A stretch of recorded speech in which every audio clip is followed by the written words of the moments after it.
Are you sad, struggling with seasonal affective disorder? Are you just struggling in general? Do you find yourself wanting to tune out everything? Disconnect. Throw your phone in the nearest body of water. Go live in the woods. Does it all feel too heavy and like too much to process? Am I projecting? Probably. Although I do want to say, if you relate to that, you are absolutely not alone. In fact, over and over from friends and family and you, my audience, I'm hearing that people are checking out on the culture wars completely, turning off the news, turning away from it. And again, maybe I'm just projecting because I'm fried and I want to tune out. I want to bake cookies and turn on holiday movies and decorate the house for Christmas. I want to be a Pilates wife. Hello, Marie. Hello, Charmaine.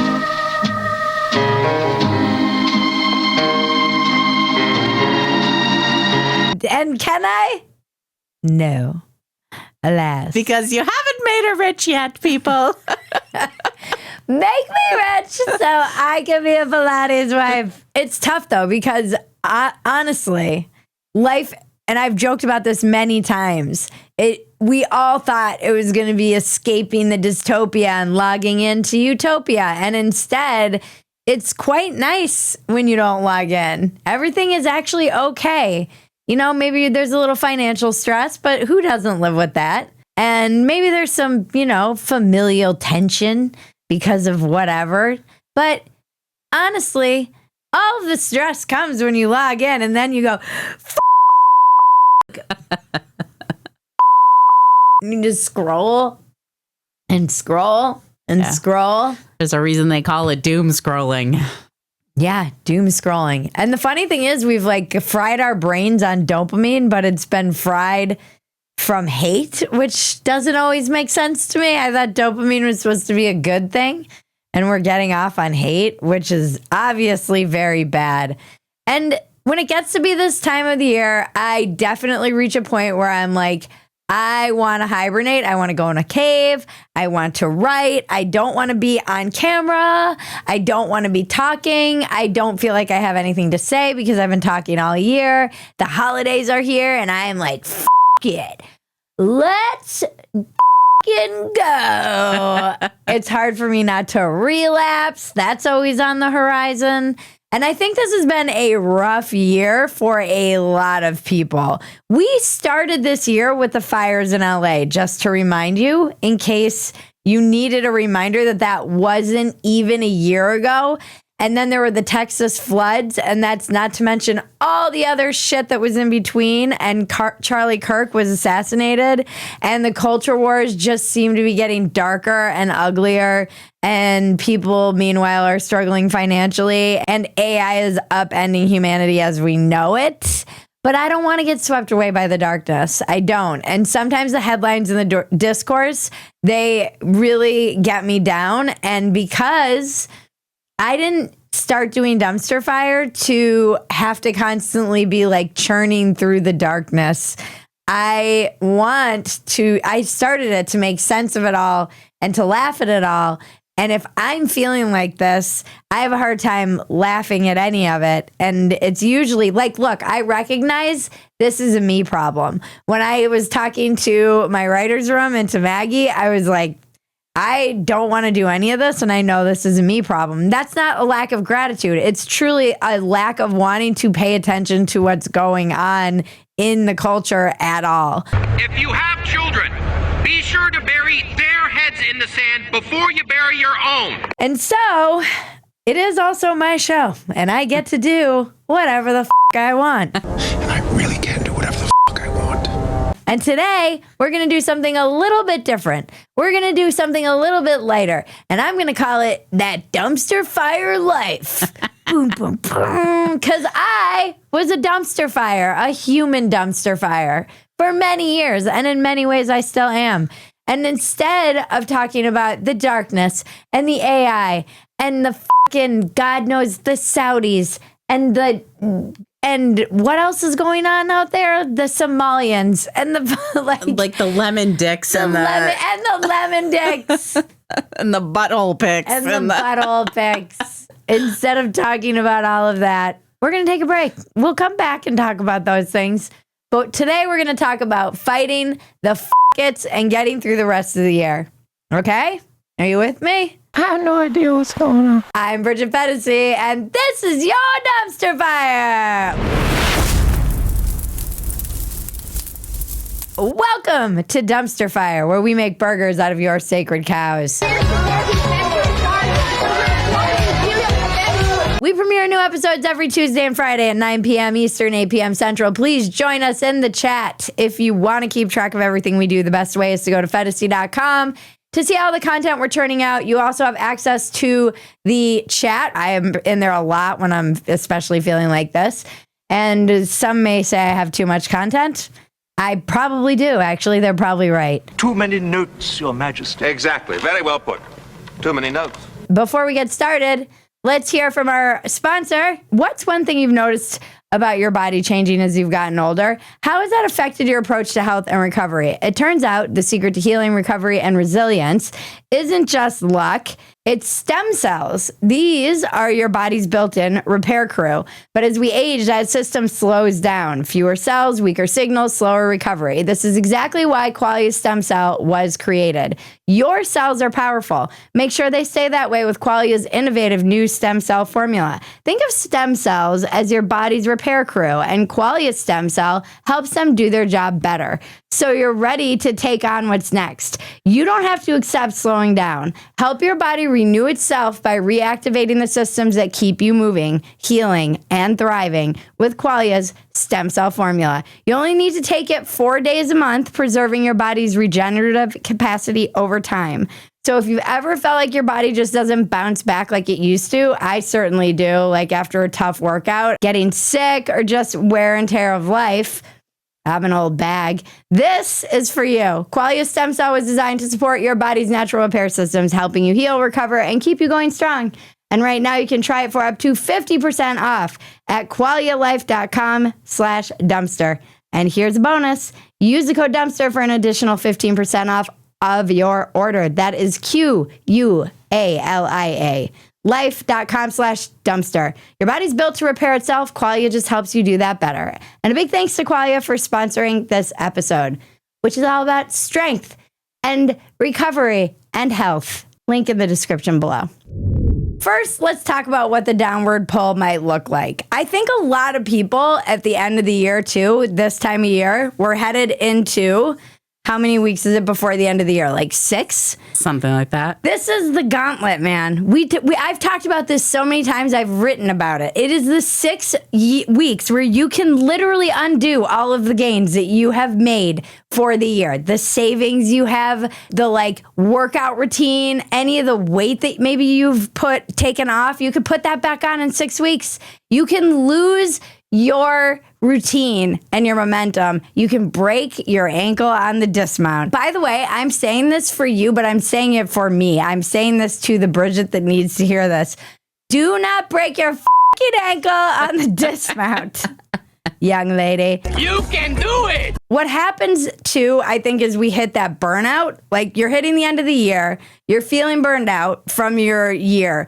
Burnout can look like a lot of things. It can look like depression. It can look like throwing your hands up and saying F it. It can look like binge drinking. It can look like snapping at your spouse or your loved one or the people around you. It can look like wanting to do drugs in an alley. Hey, you know what? Let me hit that. It can look like fantasizing about walking out your door and never coming home. I don't know. It can look like a lot of things. Burnout can often be mistaken for a lot of other things. And I think that as we hit the end of the year, you're gathering all your numbers. You're looking for the, next year. You're trying to get yourself all pumped up. Also, the holidays are here. So there's travel. It's stressful. You're trying to figure out how to deal with these family members. And everybody's getting sick because it's also that time of year as well.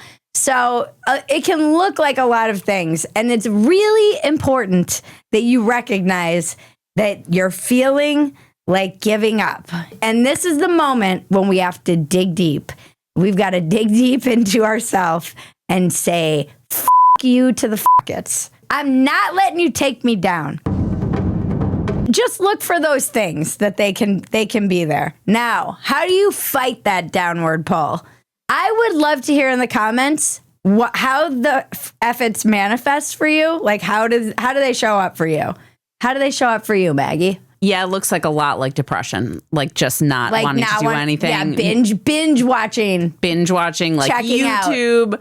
Or not cooking, Avoidance. Not moving, avoiding everything. Avoidance is a big one. Yeah. Like not opening your mail, avoiding paying your bills, avoiding looking at. I forgot about avoidance. That's a big one in burnout of like just wanting to binge watch television and not even like not checking your emails, not checking. Just avoidance is a big sign of burnout. I think even more than depression. There's a lot of overlap too. So. Maybe you're depressed. Also get that checked.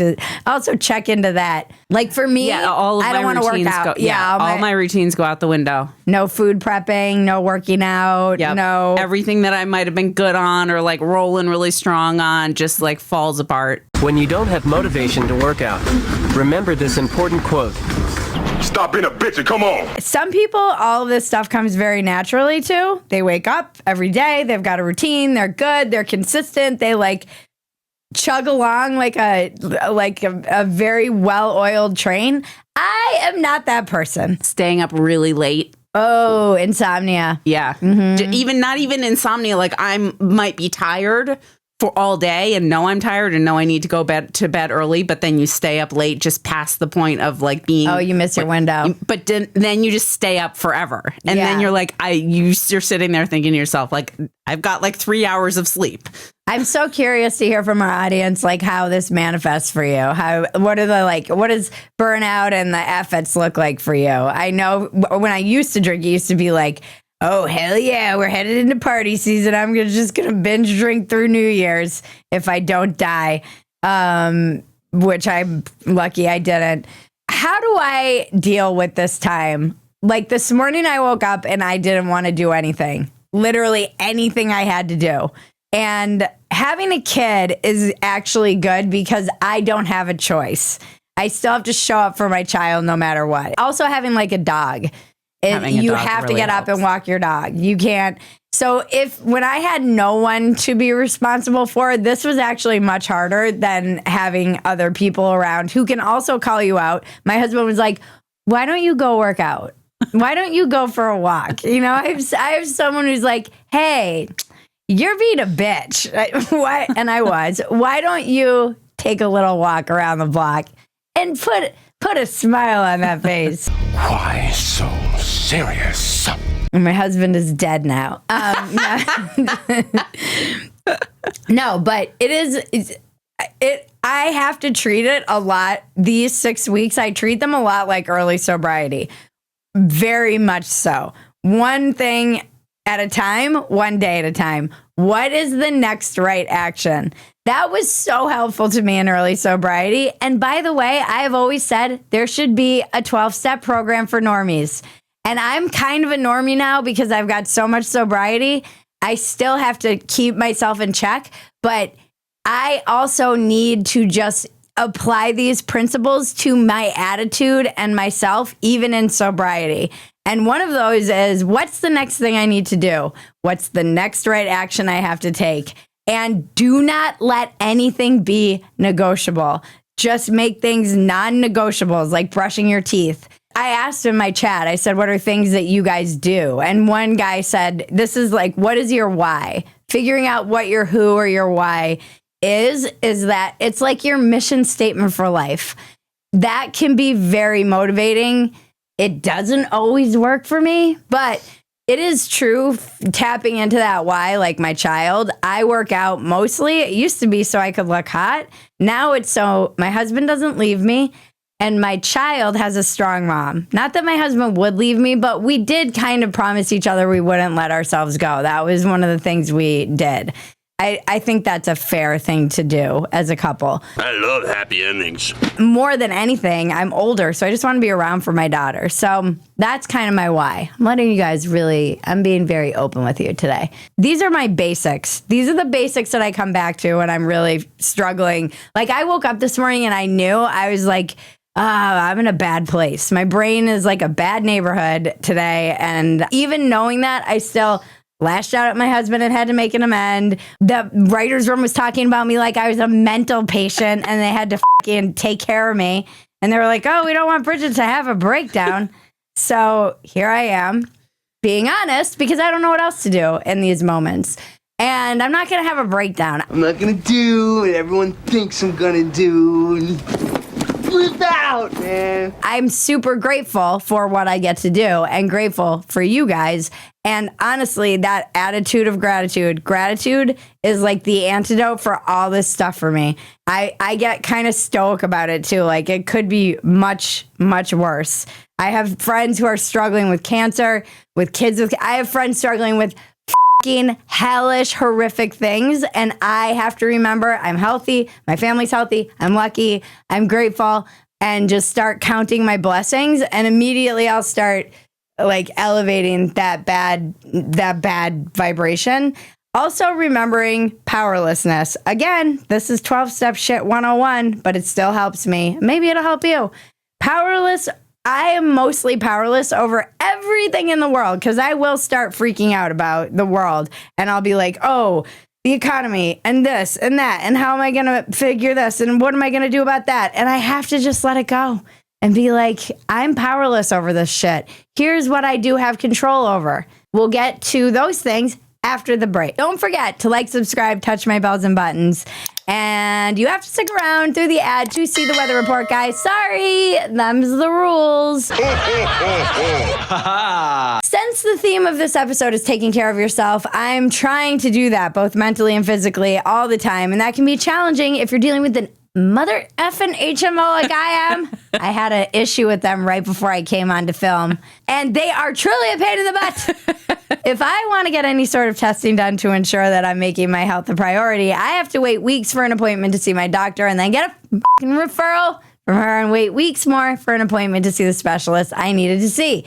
Quest simplifies this process. I can purchase my own lab tests online and test for a multitude of health issues I might be concerned about, then take those results to my doctor better armed with the information I need. At questhealth.com, you can get hundreds of tests across several different categories, from allergies to heart health, hormones, sexual health, women's health tests for egg quantity, perimenopause, menopause, men's health, tests for testosterone. You could be low T. That will affect your mentality, by the way, and also lead to depression. These are the same tests that you would be given at your doctor's office. So prioritize your health and visit questhealth.com today. Use the code Dumpster25 to get 25% off. That's questhealth.com and use the code Dumpster25 for 25% off. Link in the description below. Now let's check the weather with Sol Perez. Y la temperatura sube. Acá me dicen el domingo es el Día de la Madre y va a estar espectacular. Así que tranquilos que pueden hacer asado. Aquellos que obviamente hacen cuarentena con la familia. Si no, ir a comer a algún lugar al aire libre o ir a una plaza. También se puede. 16 grados de mínima, 27 la máxima para este sábado que viene con algo de nubosidad. Y el domingo mejora. Va a estar espectacular. El domingo 17 de mínima, la máxima que alcanza los 29 grados. Casi los 30 de sensación térmica, sin duda, los 30 grados. Gracias, Sol. So I talk a lot about, personal responsibility and keeping yourself in shape. And we have a partnership with Caliber. Caliber is the app that I use. I also have a personal trainer. You can use the free version of the app, or you can get the personal training version. It's completely up to you. I am obsessed with them. I love them. And they did put out this Caliber Holiday Success Plan. This is not an ad. I'm just talking about this because this is the kind of stuff that I do when I'm feeling the effort. So she happened to send it to me while I was like coming on today. And I was like, oh, this is perfect for what I want to talk about. Generally, what I do is I treat, and this is what I did in early sobriety, is that I treat everything like opposite day and I make things non-negotiable. So I want to flake on everything and I can't. I can't let myself off the hook. I have to treat myself like a mother effing toddler. because I have a mental disease or something. I don't know. I'm not like a good grown up. Everything that I want to do, I don't do. Like drinking, doing drugs in an alley, doing lines, and moving to Sri Lanka. Everything that I don't want to do, I do. Like that workout that's on my schedule, and like the writing that I need to do, and going to comedy this evening, and showing up and doing a dumpster fire, and not being like, I'm sick, I'm dying. So you've really got to double down on yourself and believing in yourself. And it's hard with the holidays, because the holidays, I used to hate them until I had a child, because here you'll be cruising along, and then the holidays come and they're like, I'm going to knock you out. Christmas said knock you out. And they just take you down. You're like drinking too much. You're eating sweets. I was just at a child's thing today, and there was sweets everywhere. And I was like, here we fucking go. The holidays, man. Again, if you're a functioning adult who gets this and this all comes naturally, you, but good for you. I'm glad. I'm happy to hear that you're like one of those people that just stays on the beam. And actually, the whole world is a beam, because it's just all so easy. Congratulations. I'm not that person. Okay. I have to wake up and do like a billion things just to feel normal, and I don't usually do them all. So choose 3 to 5 non-negotiables that will give you a feeling of success on the other side of the holiday season, so you're not going into the new year feeling like a loser and hating yourself. I know a lot of people who go into the new year and they feel like, shit. You know how many people's sobriety dates are January 2nd? Many. A lot. Like a lot. 3 to 5 non-negotiables. What does that look like? It can look like, they give you examples. I'm happy to share this with like in the community or something, or we'll put it somewhere. But usually you just divide your life up into like 5 categories: nutrition, sleep and routine, mindset, and movement and lifestyle. Like for me, my 5 non-negotiables are going to be making sure that I do 2 strength trainings every week through the rest of the year. That's my baseline. Making sure that I'm going for 3 walks a week and 2 rides, because I usually can't do like a walk and a workout, because I just don't have that kind of time in my day. So movement is really exceptionally mandatory for my mental health.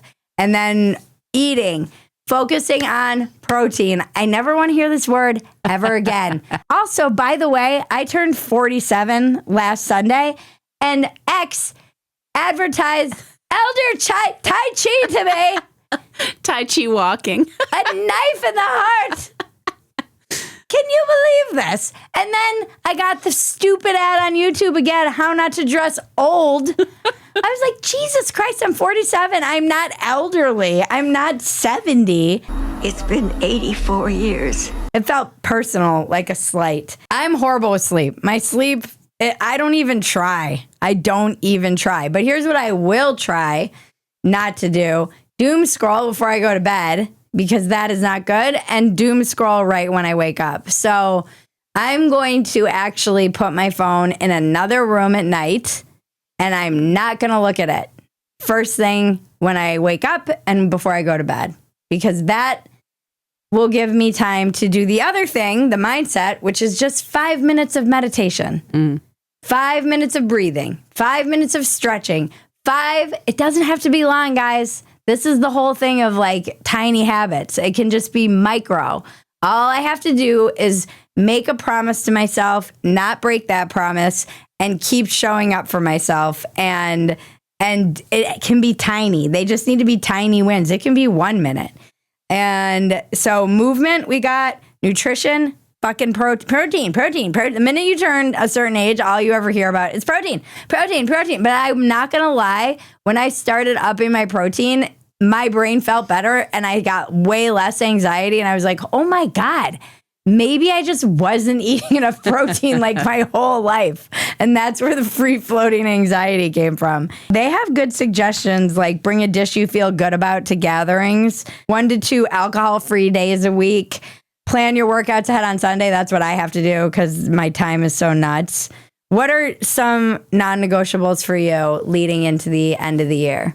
It's funny. I was just talking about this with my caliber coach of just tracking my eating helps a lot to know what I'm taking in. And I hated it for a long time and I was so resistant to it. Yeah. But once I really got used to it, I was like, oh, this is pretty easy and it really helps. So I'm trying to get back into tracking my eating and stretching, like just getting back in touch with my body. Like I go for a walk every day with my dog, but I'm still just like, I'm not disembodied. Yeah. Just being in touch with my body. And like you said, that 5 minutes of downtime, meditation time, like just gratitude time, like whatever it is, breathing, stretching, journaling, a list of gratitude things, like 3 things you're grateful for. I was doing like a list of 3 things I'm grateful for, 1 thing I want to do before I die, like just writing those down. Doing those again. That was a big one for me. Remember when I used to do the 3 things I want to do today, 3 things I have to do today, and then drain my brain of everything else that I had to do, and then I would just so I could get it out of my brain, and then I would take some of those 3 things and put them on my list for the next day. Again, when I got sober, like they say keep it simple, but I'm in one of those places where I'm like, I'm hosting Thanksgiving. I have family coming in for Christmas, maybe. And I have I'm trying to juggle all this stuff, and we've had a lot of health stuff with the boomers in our life, an insane amount. On all sides, like it's actually kind of overwhelming and crazy and upsetting. Yeah. And so just trying to grapple and manage all of that and not have it like break me down all the time and not be in a state of panic. Don't be a panicking. Don't be a panicking, guys. Calm down. Now get back to your seat. I'll take care of this. Calm down. Calm down. Get a hold of yourself. Doctor, you're one on the phone. You guys, I feel ya. I mean, modern life, it's crazy. And I think everybody's I truly believe people are doing the best that they can at any given moment in time. And I know this isn't like a normal dumpster fire, but modern life is a dumpster fire. Yeah. Pull out from like the actual outside world and just our own life, and this is what we can control. And I could talk about this stuff all day because it is where we start, how we build. How you do anything is how you do everything. It was one of the most powerful expressions I've ever heard. That is something I am very constantly, never-endingly mindful of. And also, pause when agitated or doubtful. Pause. Yeah. The pause is so important. And don't be so disembodied. Just like try and get into your body. For me, that's cooking. And so I want to hear from you guys. What do you do? And you know what? We're going to do some of these fun things for the rest of the year. The other thing is, I didn't get into this to just like feed into the doom of it all. I don't want to do that. I will quit dumpster fire before I have to become that person that a lot of the people in my space are becoming and have to feed all of the negativity constantly. Like we started the Democrats have a blank problem as a joke, but I don't want to just be like shitting on Democrats all the time. Yeah. Sure, they're crazy, but so are Republicans, and so am I. Yeah. So am I. Okay? I don't want to have to go crazy. And we don't want to be doing something that makes us miserable. No, I'd rather talk about our favorite Christmas movies for the rest of the year. I'd rather talk about your favorite. Let's do our favorite cookie recipe, okay? Something other than this. So we'll do some dumpster fires because they're fun, but that's also the thing. We're going to have some fun. We're going to do that dumpster fire life more often. That dumpster fire life. This is our lifestyle brand. Are you a dumpster fire? Because I am. Here's how I survive. All right. Well, this was fun. Phetasy News. If you loved, I should have said this at the top. I'm opening for the great Dark Queen, Adrienne Appalucci, Thanksgiving weekend at Mothership. So if you're in town and you're visiting family and you don't have anything to do or you have time, I think there are still tickets because it's a holiday weekend. So come see us. It's going to be so fun. Come laugh. She is brilliant. She's brilliant. She's dark. She's amazing. She's my dark queen. So come see us at Mothership. If you love Dumpster Fire, the best thing you can do is become a paid supporter at Phetasy.com. You get the unedited version of this Dumpster Fire. We leave a lot of inappropriate things on the cutting room floor. More importantly, you get access to everything else we're doing and the community and our chat where we talk and share cookie recipes and pictures of our dogs. I might have to get a dog. That's what I was thinking on my walk. I'm like, I think I need a dog. I was just thinking about this the other day. I was wondering when you guys were going to get another dog. I think it's fucking time. Yeah. Join us on YouTube every Tuesday and Friday at 9 p.m. Eastern, 8 p.m. Central for a new Dumpster Fire. Thank you to everyone who helps make Dumpster Fire possible. Truly, thank you guys. Thank you guys for letting me be me, because it's awesome and you're awesome. And I would rather quit doing this than having to sit here and fake being mad about something when I feel like, I don't know. I didn't really feel like looking at X today or Twitter or the news. Thank you, Ben, Kevin, Marlene, and Better Phetasy. Thank you to Qualia and Quest for sponsoring today's episode. They help me stay healthy. Thank you to all of you. We truly love you. You guys are part of my why. You are why I show up. Honestly, it is not about me. It is about you. And thank you, Maggie. Thank you, Bridget. Who puts up with so much of my insanity. She's like, I log in. They're like, oh, hey, Bridget. Maggie was just letting us know that, you're mentally ill. And now to cleanse your palate, the internet is glorious. Sure. Should we work on that client presentation? Yes. Let's dig into that client presentation. I can help with structure, slides, or anything else you need. What did you have in mind? Can you just do the whole thing? Clients will be here at 3. Got it. Same day client presentation. To get you locked in fast, could you tell me a little bit more about the topic of the presentation? What if we trapped them in a room and didn't let them leave until they bought our services? Fantastic initiative. Nothing says commitment to the relationship like a distraction-free decision-making environment. I was kidding. Nice one, Jesse. Remember, life is absurd. Don't take yourself so damn seriously. Take the work seriously. Don't take yourself seriously. This has been your Dumpster Fire. I'm Bridget Phetasy. Now make me rich so I can be a mother effing Pilates wife. Oh. And the unicorns dance while the world burns, world burns. World burns.